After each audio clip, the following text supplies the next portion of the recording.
This is the Lone Crater YouTube. We hope this video helps. In this video, I will show how to make a cotton candy flour. Begin by melting granulated sugar with a small amount of corn syrup over low heat until clear and fluid, then remove from heat to cool slightly.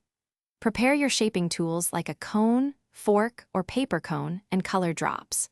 Work over parchment to collect threads, and keep a damp cloth nearby to manage stray sugar while you spin delicate petals. Heat and test the syrup first, then use a whisking or rapid flicking motion to pull threads from the syrup, catching them on a cone or fork. Work in short bursts so sugar does not harden too quickly, and rotate your cone to build layered petals evenly around the center. If threads tangle, gently lift and reposition them.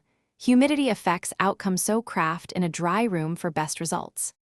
If you're finding this tutorial helpful, please subscribe and like so I can make more candy crafts for you. Quick recommendation. I recently tried leak-proof meal prep containers that keep delicate treats safe and neat during transport, and they made moving fragile cotton candy flours a breeze. They're great for gifting or parties, so check the description for the link and other deals, and now let's get back to the video. Start by forming larger outer petals, then add smaller inner petals to create depth and realism, pressing bases together gently. Use tiny amounts of warm syrup as adhesive when petals need securing, and trim any uneven edges with scissors while still slightly pliable. Finish by dusting lightly with colored sugar or placing an edible bead at the center.